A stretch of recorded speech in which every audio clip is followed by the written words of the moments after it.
বিদেশ যাবি না মানে? তার দেশে থেকে করবি কি? তুই ভাই মিলে খামারে থাকবো, পুকুরের মধ্যে মাছ টাছ চাষ করবো, আর দিয়ে একটা ছাগলের খামার দিতে পারে কিনা। সব যে করবি টাকা পাবি কই? বিদেশে কিছু বন্ধু বান্ধব আছে, টাকা পয়সা লোন লইয়া ব্যবস্থা করে এলাম। এই খামার বড় করবি? এই খামার বড় করার আর কি আছে? ছোট ছোট বাছুর নিয়েছিলাম, এই বাছুর গুলি এখন এই অবস্থা।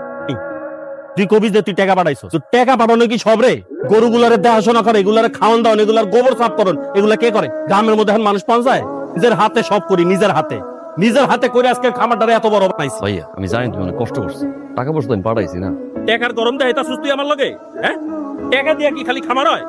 আর তুই যে বন্ধু বান্ধবের কাছ থেকে টাকা আনবি কইতাছস, তোর বন্ধু বান্ধব তোর একবারে টাকা দিব? এই টাকাগুলি যদি দেয়, এই টাকাগুলি তোর ফেরত দেওয়ার লাগবে না? খামার টাকা দিয়ে দিব। খামার থেকে দিবি মানে? এই খামার কি তোর? বুঝছিলাম, তোর লগে বিষয় নিয়ে আর কোনো কথা কন যাইব না। কি হয়েছে? বা সকালবেলা আমি গেছি গোয়াল ঘরে গরু দৌড়ের লেগে, সারে গেছে ওখানে। আমি মনে করছি ও আমার কাছে আইছে গরুগুলোরে দোয়া দিল, আমার সাহায্য করবো হেডার লেগা। ও আমারে কয় ওরে ওর খামার বুঝাই দিতে। আমি কি কামলাম ওরে ওর খামার বুঝাই দিব? মিথ্যা কথা বলছিস ভাইয়া। এই তুই চুপ কর, একটা কথা কবি না। এই তো কি কর, খালি খামার না তো আব্বা, ও কইতাছ ওরে সমস্ত সয় সম্পত্তি বুঝাই দিতে। খামার ওর টাকায় করা, বাড়ি ওর টাকায় করা, আপনার চিকিৎসা ওর টাকায় করা, এগুলোকে আমি কিছু না? আমি কি কামলা আব্বা? ইচ্ছা করে না। আরে তুই আর বড় ভাই, একের পর এক মিথ্যা, একের পর এক মিথ্যা। আর ঘরের কথা বিলে তুই তোমার শ্বশুর নিয়ে আইছো। এই, আমার শ্বশুরে নিয়ে এক টাকা বকবি তোর মেরে ভালো করে টাকা। সাবধানে কথা ভাইয়া। হেই,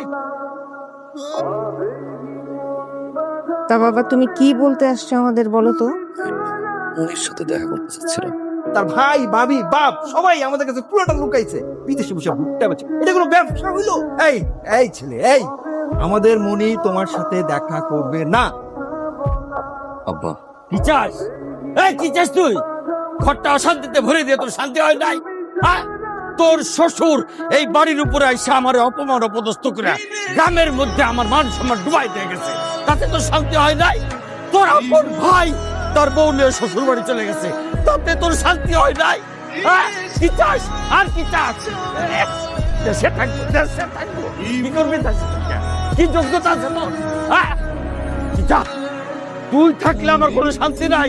তুই বিদেশ চলে যা, যাই আমার শান্তিতে। 27 তারিখে আমার ফ্লাইট, আব্বা পাসপোর্টের ব্যাগের টিকিটটা রেখে দিয়ে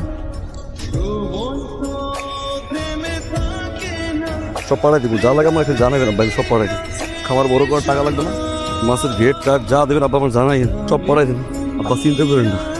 দেশে গিয়ে পাসপোর্টটা ছিঁড়ে আব্বা, আমি আর দেশে যাবো না আব্বা, এয়ারপোর্টে কারো আর আনতে হবে না আব্বা, যে কয়েকদিন বাইসে থাকবো বিদেশের মাটিতে পয়সা করবো আব্বা, আমি আর আমো না আব্বা।